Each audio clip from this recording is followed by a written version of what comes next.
ఊరు కొచ్చెర్ల రణస్థలం మండలం. నా పేరు బస్వ దుర్గబాబు. నేను ఇంచుమించు 30 సంవత్సరాలు బట్టి ఈ కలిసి చేస్తాను. టైగర్ నుంచి చేస్తాను. టైగర్లో సంక్షోభం వచ్చిన తర్వాత రైతు బాగా లాస్ అయిన తర్వాత వనామీ వచ్చింది. ఈ వనామీ వచ్చిన తర్వాత ఒక 4 సంవత్సరాల వరకు కొంతవరకు అయితే రైతు గిట్టుబాటుగా ఉండేది. అక్కడ కానించి వనామీ మార్కెట్కి రైతు పండించే పంటకి అయితే చాలా ఇచ్చేస్తుంది. ఈ సంవత్సరం అయితే ఇప్పుడు ఇది స్టాకింగ్, ఇది ఫస్ట్గా ఇప్పుడు మొన్న చేసాం. ఒక 4 రోజులు అవుతుంది స్టాకింగ్. ప్రజెంట్ ఇప్పుడైతే మార్కెట్ మేము స్టాకింగ్ చేసినప్పటికీ ఇప్పటికీ 30 రూపాయలు తేడా తగ్గింది. మీ పిల్ల వేసేటప్పటికి ఈ వేళకి మార్కెట్ చూస్తే 30 రూపాయలు 100 కౌంట్ తగ్గింది. సీడ్ అయితే మట్టుగా అంత ఒరిజినల్ సీడు మాకైతే ఇప్పుడు దొరకడం లేదు. ఫస్ట్లో నువ్వు దొరికినంత ఒరిజినల్ సీడు ఇప్పుడు రైతుకైతే దొరకడం లేదు. అంతా నాసిరకం సీడే దొరుకుతుంది. ఈ మనం సీడ్ తెచ్చి స్టాక్ చేసిన తర్వాత ఏంటవుతుందంటే ఒక సైజులో పిల్ల పెరగడం లేదు. ఒక 3 సైజుల్లో పెరుగుతుంది పిల్ల. అంటే సీడ్ కూడా అనుకూలంగా కరెక్ట్ అయిన సీడ్ అయితే కాదు. దాని నుంచి కూడా రైతుకి ఇబ్బంది అవుతుంది. మరి మేత అంటే దాని నాణ్యత ఎంత అంటే రైతుకి తెలియదండి. అది ఆ పరిశోధన మేము చేయలేము. సిపియును మా దేవి తర్వాత 4-5 కంపెనీలు అయితే ఇప్పుడు ప్రజెంట్ మాకు అందుబాటులో ఉన్నాయి. ఇప్పుడైతే ఫస్ట్లో వనామీ 3 మాసాలకి 40 కౌంట్ వచ్చిందండి. ఇప్పుడైతే 5 మాసాలు ఉంచినా సరే 60-70 కౌంట్ తప్ప 40 కౌంట్ కానీ 30 కౌంట్ కానీ రైతు కూడా ఇప్పుడు చూడడం తెలియదు. దాని నుంచి కూడా రైతు లాస్ అవుతుంది. ఇప్పుడే కాదండి, ఇప్పుడు ఇంచుమించు ఒక 5-6 సంవత్సరాలు బట్టి ఏం జరుగుతుందంటే పిల్లలు స్టాకింగ్ చేసే ముందు మార్కెట్ ఒకటి చూపిస్తున్నారు. స్టాకింగ్ అయిపోయిన తర్వాత 100 కౌంట్కి వస్తుంది అనగా పంట 100 కౌంట్కి వస్తుంది అనగా మార్కెట్ ఏంటంటే 10 డౌన్ చేసుకొస్తున్నారు. ఇదంతా సిండికేట్ అయిపోయి రైతుకి నడ్డిరిసే పరిస్థితిలో ఉంది. కానీ రైతుకి మట్టుగా దీనివల్ల అయితే ప్రయోజనం లేదు. ఇదంతా సిండికేట్ అయిపోతుంది. వ్యాపారస్తులు అందరూ సిండికేట్ అయిపోయి ఈ పరిస్థితికి ఏర్పడుతుంది. ఇప్పుడు ప్రతి రైతు కూడా లాస్లో ఉన్నాయి. ప్రభావం పెట్టడం ఏంటి? ఇప్పుడు లక్షల రూపాయలు పెట్టుబడులు అప్పులు చేసి పెడుతున్నాం. తీరా మోసి కనీసం ఇంట్రెస్ట్లు కూడా కట్టుకునే పరిస్థితి ఏర్పడుతుంది. కొంతమంది అయితే చెర్లు కూడా వదిలేయవలసిన పరిస్థితి ఏర్పడింది. కొంతమంది అయితే మొత్తం దివాలా తీశారు. ఏదో చెక్క మొక్కున్నాడు ఏం చేస్తున్నాడంటే ఆ ఎకరా అమ్మడం ఇందులో పెట్టడం. మరి వీడు కూడా కొన్నాళ్ళకి ఆ ఉన్నది కూడా వీళ్ళు కూడా వదిలేవలసిన పరిస్థితి వస్తుంది. ఇక రాను ఇదే మార్కెట్ అయితే మట్టుగా ఎవడో రైతు అన్నాడు పండించడానికి మరి లేదండి, అవకాశం అయితే లేదు. ఇక్కడ వైజాగ్ మార్కెట్కి ఇస్తామండి. వైజాగ్ ఇప్పుడు దేవి కంపెనీకి కానీ లేకపోతే లెక్కంటికి కానీ లెబార్టీ కంపెనీలు, ఈ కంపెనీలు వస్తాయండి. ఇక్కడికి వచ్చి కాటా వేసుకొని పోతారండి. ఎంతవరకు అయితే ఏ ప్రభుత్వం కూడా దీని మీద చర్యలు తీసుకోలేదు. మేమేంటి కంపెనీలు ఫోన్ చేస్తే మార్కెట్ ఇప్పుడు సుంకాలు పెంచేశాడు, ట్రంప్ సుంకం పెంచేశాడు, అందుకే మార్కెట్ దిగిపోయిందని చెప్పడమే తప్ప ఏ ప్రభుత్వం కూడా దీని మీద చర్యలు తీసుకొని రైతుకి వచ్చి ఈ సమస్య రైతుకు ఉందని చెప్పేసి ఇంతవరకు ఏ రైతుకు కూడా ప్రభుత్వం నుంచి అయితే ఏ సాయం అందలేదు. కరెంటు సబ్సిడీ తప్ప, అది కూడా ఇప్పుడు కరెంటు కూడా ఫుల్ పెంచేస్తున్నాడు. ఇది కూడా మాకు అందుబాటులో లేదు. ఇప్పుడు మాకు ఇక్కడ ఎలాగందంటే ఈ జిల్లాలో మొత్తం ఎక్కువ డీలర్ మీద ఆధారపడి ఉన్నారు. అంటే మేత ఇచ్చేవాడు ఉన్నాడు, ఆయన మేత అరువిస్తాడు. అరువిచ్చిన తర్వాత ఎప్పుడైనా మేము పంట వచ్చి హార్వెస్టింగ్ చేస్తే ముందు ఆయన చెప్పాలి. ఆయనే వ్యాన్ బుక్ చేస్తారు. ఫలానంత రేటు ఉందని ఆయన చెప్తాడు. ఆ రేటుకి మేము కట్టుబడి ఉంటాం అంతే. అంతేగాని డైరెక్టర్గా మేము వెళ్ళి మార్కెట్కి వెళ్ళి కంపెనీలకు వెళ్ళి ఏ రేటు ఉందా ఎన్నాళ్ళు ఏంటంటే ఒకప్పుడు ఉండేదండి. అలాగా టైగర్ టైంలో మేము కంపెనీలకు వెళ్ళిపోయి అక్కడ మాట్లాడుకొని డైరెక్టర్గా అక్కడ ఎండీతో మాట్లాడుకొని వ్యాన్లు తెచ్చుకుంటాం. కానీ ఇప్పుడు ఆ ఛాన్స్ అయితే మాకు ఇవ్వడం లేదు. ఒకవేళ పొరపాటున ఎవరో తెలిసిన వాళ్ళు వెళ్ళి డైరెక్టర్గా కంపెనీలకు వెళ్ళా సరే వాళ్ళ రేట్లు కూడా చెప్పడం లేదండి. మీ డీలర్ ఉంటాడు, మీ డీలర్కి పెట్టామంటే రేట్లు మీరు అక్కడ వెళ్ళి కొనుక్కుంటూ ఉంటారు, కానీ వాళ్ళు చెప్పడం లేదు. డీలర్ మీద ఆధారపడి వెళ్తుంది. అవునండి, రైతు మార్కెట్కి వెళ్ళడానికి కూడా మరి అక్కడ వాళ్ళు గేటే తీయరండి కంపెనీ వాడు. రైతు మేము ఫలానా కొచ్చెర్ల నుంచి వచ్చామండి, మా దగ్గర ఇంత మెటీరియల్ ఉంది, ఈ కౌంట్ ఉంది, మేము ఎండీతో మాట్లాడతామంటే ఆ గేట్లో తీయకపోతే ఇంకా మనం డైరెక్టర్గా ఇంకెప్పుడు మనం అమ్మగలం? ప్రభుత్వాలు మామూలు ఏ ప్రభుత్వం వచ్చినా సరే ఏదో అంతంత మాత్రం ఏదో ఆ టైంలో ఏదో చేసి ఉండడం. మళ్ళీ ప్రభుత్వాలు దీని మీద ఏ యాక్షన్ తీసుకోవడం లేదు. అది ఎంతవరకు పెరిగే అవకాశం ఉందంటే అది ముందు మనం అక్కడికి మనం టైఅప్ అయితే కానీ మనకు తెలియదు కదా. ఇప్పుడు ఆ అవకాశం మనకి ఇవ్వడం లేదు కదా. రైతు అన్నాడు రైతుకి డైరెక్టర్ కంపెనీ ఇప్పుడు మాట్లాడుకోవడం, కంపెనీ ఎండీతో మాట్లాడుకునే అవకాశం మనకు లేదు కదా, వాళ్ళు చెప్పడం లేదు. ప్రొడక్షన్ కాస్ట్ తగ్గాలంటే ఇప్పుడు రైతుకి ఇప్పుడు నేను ఇప్పుడు ఇందులోనే 5 లక్షలు స్టాక్ చేశాను. ఇప్పుడు ఇందులో 5 లక్షలు స్టాక్ చేశాను. మరి దానికి 5 లక్షలు సరిపోడాగా నేను మేత వేయాలి. మరి ప్రొడక్షన్ కాస్ట్ అంటే మరి మేత 5 లక్షల దాకా వేయకపోతే మళ్ళీ ఊచెల్లో పడిపోవడం, లేకపోతే లేని సమస్యలు ఏర్పడిపోతాయి. ఇప్పుడు ఇన్నాళ్ళ ఒకటి ఉందండి దీనికి సూచన, నీరు నాణ్యత, చెరువు నాణ్యత, చీడు నాణ్యత, ఈ 3 ముఖ్యమండి. మనం ఎన్నాళ్ళు ఏంటంటే ఫస్ట్లో వనామీ వచ్చే కొత్తలో 90 రోజులకి 40 కౌంటు 30 కౌంటు కూడా వచ్చేవండి. ఇప్పుడు అదే 100 రోజులకు కూడా ఇప్పుడు 100 కౌంటు రావడం కూడా కష్టంగా ఉంది. ప్రధాన కారణం ఏమంటారంటే సీడు లోపం ఉంది. సీడు కూడా కరెక్ట్ అయిన సీడ్ అయిన కాదు. ఎందుకంటే కొత్త వాళ్ళు ఎన్ని ఇప్పుడు ఒక రెయ్యిని ఎన్నిసార్లు పిల్లలు పెట్టేస్తున్నారు ఆశ్చర్యవాళ్ళు, అది మనకు తెలడం లేదు. ఆ సీడు లోపం ఏంటంటే తల్లి రయ్యి నుంచి అది ఎన్ని ఈతలు వచ్చిందో, రైతుకి ఎన్నో బ్యాస్ వచ్చిందో అనేది రైతుకు కూడా పూర్తిగా అవగాహన తెలియదు. వాళ్ళు ఇచ్చిందే మనం తెచ్చుకుంటాను, ఆడేదో రెండో బ్యాస్ 3వ బ్యాస్ ఏది చెప్తుంటారు. ఇక్కడికి వచ్చిన తర్వాత ఏంటంటే అది మనం చెరువులో వేసి ఒక నెల పలా పోతే కానీ మనకు అది ఐడియా రాకంటుంది. ముందు ఏంటంటే మనకి సీడ్ కరెక్ట్ అయిన సీడ్ ఉండాలి, ఫీడ్ కరెక్ట్ అయిన ఫీడ్ ఉండేటప్పుడే రైతుకి లాభసాటి వస్తుంది. లాభసాటి ఎక్కడంటే కాలం తినేస్తుంది. ఇప్పుడు రైతుని 100 కౌంట్ రావడానికి 100 రోజులు పెట్టేటప్పుడు ఎంత కాలం 90 రోజులకి 40 కౌంట్ వచ్చే రెయ్య పిల్ల ఇప్పుడు 100 రోజులు కూడా 100 కౌంట్ రావడం లేదు. ఇప్పుడు 1 కేజీకి ఎంత ఫీడ్ వేస్తారని ఫీడ్ వస్తుందంటే అది మనం చెప్పగలం. కానీ ఇప్పుడు మనం 5 లక్షలు స్టాక్ చేశాను, ఇది ఏ గ్రోత్ వస్తుంది అంటే వారానికి ఎంత 3 గ్రాములు పెరుగుతుందా, 2 గ్రాములు పెరుగుతుందా, గ్రామున్నర పెరుగుతుందా, అరగ్రాము పెరుగుతుంది అనేది మనకి అప్పుడు తెలదు. దాన్ని బట్టే మనకి ఏంటంటే ఖర్చు ఇప్పుడు తక్కువ పెరిగింది అనుకో, గ్రోత్ 3 గ్రాములు 2 గ్రాములు వస్తే లాభాల్లోకి వెళ్తాం, అరగాము గామున్నర ఇది వస్తే లాసుల్లోకి వెళ్తాం. అది సీడ్ క్వాలిటీని బట్టి ఉంటుంది.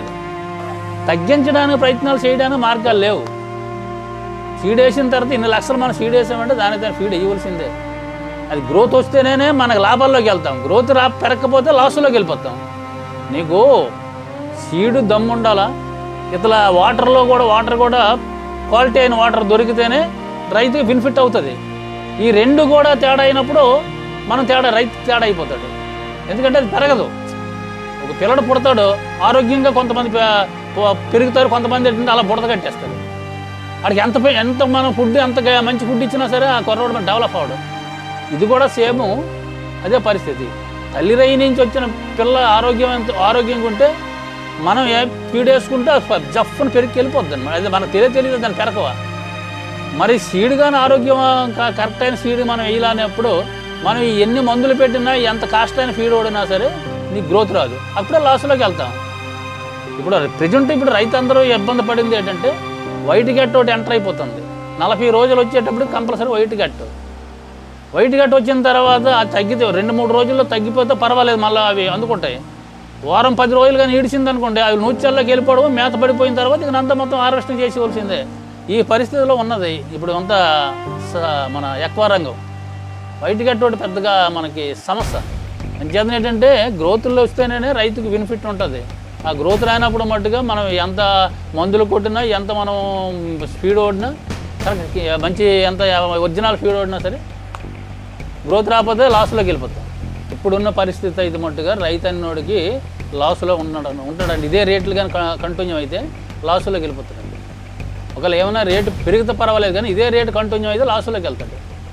ప్రభుత్వం దీని మీద యాక్షన్ తీసుకొని రైతుకి ఏదైనా సబ్సిడీ మూలంగా ఇప్పుడు ఈ సుంకం చేసిన మాకు ఈ మార్కెట్ తగ్గించిన దానికి ప్రభుత్వం రైతులు ఆదుకొని దీని మీద ఏదైనా ఒక మార్గాన్ని చూపితే కానీ, లేకపోతే రైతు మట్టు పండించడానికి కూడా ఇబ్బందిగా ఉంటుంది.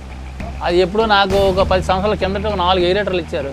ఇప్పటి వరకు దీని మీద ఏ విధమైనటువంటి ఫెసిలిటీ నుంచి కానీ, ఎంపడ నుంచి కానీ ఏ విధమైన సదుపాయం లేదు. కానీ ఆ మార్గాలు లేవు కదా. రైతుకి ఏదైనా సరే గిడ్డంగులు ఉండి స్టాక్ పెట్టుకోవడం అవకాశం ఉండాలి ముందు. ఇప్పుడు సడన్గా నా చెరువు పంటకు వచ్చింది, ఇప్పుడు ప్రజెంట్ మనం మార్కెట్కి వెళ్తే మార్కెట్ డౌన్లో ఉంది. మరి ఇప్పటికిప్పుడు ఈ పంటను తీయకపోతే చెరువులోనే చచ్చిపోద్ది.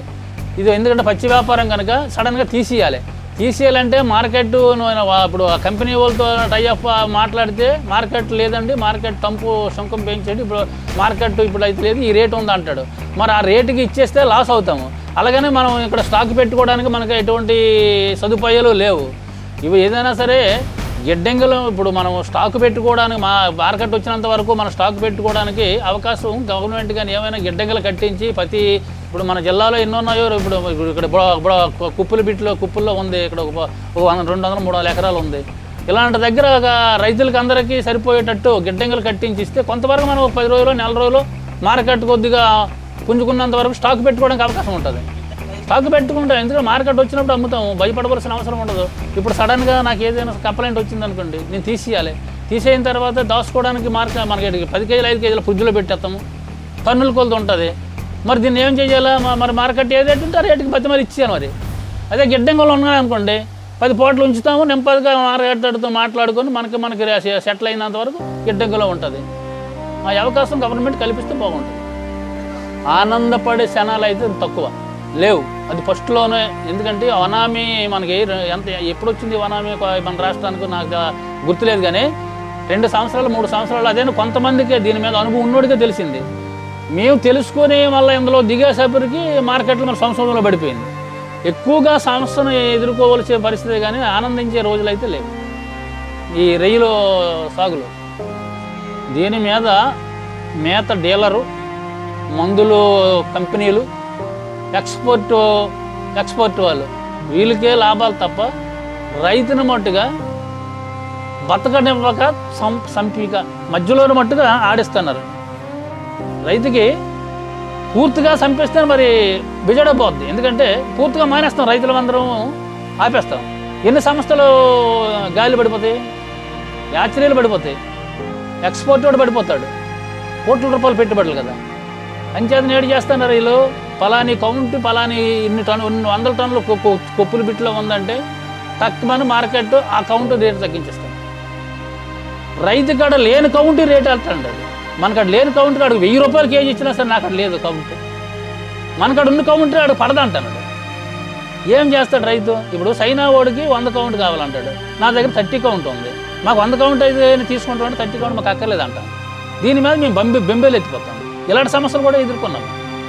ఒకసారి 40 కౌంట్లు నాకు 17 టన్నులు ఉంటే ఉన్న మార్కెట్కి అంటే ఎవడు బండి ఇచ్చాడు కాదు, ఉన్న మార్కెట్కి 20 రూపాయలు కొట్టుకొని నేను సరుకు 17 టన్నులు ఇచ్చాను, బండి కూడా లాసులో గెలిపోయింది. అలాంటి పరిస్థితులు కూడా అనిపించాయి. ఎందుకంటే రొయ్యల చీరలో ఒక్క రైతు కూడా బాగుపడలేదండి. అలాంటి నేను చెప్తున్నా, పెద్ద ఇప్పుడు చూడండి, ఇప్పుడు డీలర్లు ఉన్నారా, అలాంటి వాళ్ళే తప్ప చిన్న రైతు ఇప్పుడు ఈ మార్కెట్కి చిన్న రైతు ఎవడు కూడా సన్నకారు రైతు మట్టుగా దీని మీద బాగుపడలేదు. ఇది ప్యాకాట్ మచ్చ అయిపోయిందండి. ప్యాకాట్ నేర్చుకున్నాడు ఎలాగో వదలలేకపోతున్నాడు, ఇది కూడా అదే పరిస్థితి అయిపోయింది అనమాట. దీనికి అలవాటు పడిపోయాం. లాస్ అయినా లాభమైనా వెయ్యాలా, ఈసారి పోయినా మళ్ళా సరే అని రాదా. మనం వేసినంత వరకు మార్కెట్ చూపిస్తున్నాడు, పిల్లలు వేసిన తర్వాత కౌంట్లోకి వచ్చిన తర్వాత మార్కెట్ దించేస్తాడు. ఇదంతా సిండికేట్ వ్యాపారం అయిపోయింది. రొయ్యలు చెరువుల మీద మార్పులు చూస్తామంటే లేదండి. దీని మీద ప్రభుత్వాలు ముందుకొచ్చి రైతన్నోడికి నిలబెట్టడానికి ఆలోచన కేంద్ర ప్రభుత్వం కానీ ఇతర రాష్ట్ర ప్రభుత్వం కానీ రైతు మనం ఎలాగైతే రైతుని నిలబెట్టగలము, రైతుకి ఏంటి అవసరం ఉంది, రైతు ఇప్పుడు ఈ సంక్షోభం నుంచి గట్టెక్కాలంటే దీనికి ఏం చెయ్యాలి, రైతుకి ఏ విధంగా సబ్సిడీ ద్వారాగా లేకపోతే ఏ రోగం అప్పు ద్వారాగో లేకపోతే ఏదైనా సరే చెయ్యాలనేది గవర్నమెంట్ తీసుకొని ముందుకు వస్తే తప్ప ఈ డీలర్లు నమ్ముకొని ఈ ఎక్స్పోర్టర్లు నమ్ముకుంటే మట్టుగా రొయ్యల చీరలు రైతులు మటుకు ఎవడు బాగుపడ్డు. అది అర్థమైపోయింది. ఎందుకంటే 30 సంవత్సరాల పాటు దీని సర్వీస్ ఈ వేళది కాదు, ఎన్నో ప్రభుత్వాలు వస్తున్నాయి పోతున్నాయి. మాటల వరకు కాగితాల వరకు ప్రసంగాల వరకే చెప్తున్నారు తప్ప డైరెక్టర్గా రైతుకి ఏ రైతుకు కూడా దీనివల్ల ప్రయోజనం గవర్నమెంట్ నుంచి అయితే లేదు. ఇప్పుడు వ్యవసాయం మీద ఉండోళ్ళమండి మేము. వ్యవసాయాలు ఎప్పుడైతే పడిపోయాయో అందరూ ఇప్పుడు మన ఊర్లోనూ ఒక 500 రైతులు ఉన్నాయి, 500 మంది ఉన్నాయి, 500 మందికి రైతు చీరలు ఉంటాయి కదా. ఎవరికో 10 మందికో 5కో 2కో 3కో ఉంటే అదేనా 1 ఎకరా 2 ఎకరాలు 5 ఎకరాలు లోపల ఉన్నారు అందరూ. 900 రూపాయలు మేత బస్తా అప్పుడు ఉంటే ఇప్పుడు 3000 రూపాయల దగ్గర మేత బస్తా 2600 దగ్గర 2800 మేత బస్తా ఉంది. ఎంత తేడా ఉంది? అప్పుడు 600 రూపాయల మార్కెట్ ఉండి 30 కౌంట్ 600 700 ఉండేది టైగర్ మార్కెట్. ఈవేళ ఎంత ఉందంటే 30 కౌంట్ 300 పైన ఉంది. నీకు ఎలాగ టాలీ అవుతుంది? ఎలా కెడుతుంది నీకు? అప్పటికి ఇప్పుడు తేడా లేదా? అన్నీ వ్యత్యాసం ఎంత ఎంత వ్యత్యాసం ఉందో రైతు ఇప్పుడు దీనికి రైతు కొనే దినుసులు కొను మార్కెట్కి అన్ని రంగాల ఇప్పుడు అప్పటికి తేడా. మరి ఎందుకు ప్రభుత్వం వాళ్ళు రైతుని పట్టించుకోవడం లేదంటే మరి దానికి మా దగ్గర అయితే సమాధానం లేదు. రైతులు ధర్నాలు చేస్తున్నారు, గోలు పెడుతున్నారు, క్రాప్ హాలిడే ప్రకటిస్తున్నారు. ఏది ప్రకటించినా ప్రభుత్వాలు ఏంటంటే అంతంత మాత్రం ఏదో నువ్వు అన్నట్టు అడవుడిలోనే ఏదో ఒక మాట అంటాను అక్కడికని మర్చిపోతున్నాయి. ప్రభుత్వాలు రైతు మీద దృష్టి పెట్టలేదు. ఈ ఒక ఇప్పుడు తక్కువ రంగమే కాదు, వ్యవసాయ రంగం కూడా అదే పరిస్థితిలో ఉన్నాయి. ఇప్పుడు రైతులు ఎక్కడ బాగుపడ్డారు? ఇప్పుడు రైతు ఎవడో వ్యవసాయం చేయలేడండి. ఈ లేబర్ ఛార్జీలు పెరిగిపోయి, కరెంటు బిల్లులు పెరిగిపోయి ఇప్పుడు ఎవడో వ్యవసాయం కూడా కిట్టడం లేదు. ఇప్పుడు పండించిన పంటకుండా మనం పెట్టుబడికి ఎట్టుబడి టాలీ అవ్వడం లేదు. ఆక్వా సాగు ఏంటంటే ఇదే సంక్షోభంలో, ఇదే మార్కెట్లు, ఇదే పరిస్థితులు, ఇదే మధ్యవర్తత్వాలు ఉంటున్నట్టుగా ఆక్వా రంగం ఆపిన మెటరు. దీని మీద ఎవడూ బాగుపడ్డు, లాభాలు అయితే రావు. ఎందుకంటే రాను రాను జబ్బులు పెరిగిపోతున్నాయి. మెడిసిన్లు ఇప్పుడు ఏ మెడిసిన్ కొన్నా వేల మీదే. దీని మీద ఏంటంటే సమస్యలు ఎక్కువైపోతున్నాయి, జబ్బులు వచ్చేస్తున్నాయి. దీని మీద మరి గ్రోత్లు కూడా జబ్బులు వచ్చిన తర్వాత గ్రోత్లు కూడా పడిపోతుంది. గ్రోత్ పడిపోయిన తర్వాత నువ్వు నెల రోజులకు తీసేయవలసిన పంట 2 మాసాలు 3 మాసాలు ఉంటే నీకు ఈ 2 మాసాలు ఖర్చు ఎంత అవుతుంది? నీకు వచ్చిన 10వ పాతిగా ఈ 2 మాసాలు గ్యాప్ తినేస్తుంది. నీకు లాభంలో మరి రావు, లాస్ట్లోకి వెళ్ళిపోతావు. ఎన్నాళ్ళు ఇప్పుడు లాస్ ఎన్నాళ్ళు భరిస్తాడు ఎవడైతే మట్టుగా? అవకాశం ఉన్నంతవరకే భరించాలి. ఇప్పుడు నేను మోసినంతవరకే మొయ్యగలను. మరి అవకాశం నన్ను తలమించిపోయిన తర్వాత ఏం చేస్తాను నేను? రంగాన్ని వదిలేలా లేకపోతే అమ్మేయాలా? వ్యాపారం వదిలేయాలా? లేదంటే ఉన్నకాడికి అమ్మేసి అప్పులు తీర్చుకోవాలి. అంతేగాని దీని మీద ఎవడో రైతులకి మట్టుకు ముందుకు వెళ్ళిపోతారన్నమాట. అలా ఇప్పటికే చాలామంది వెనక్కి వెళ్ళిపోయారు.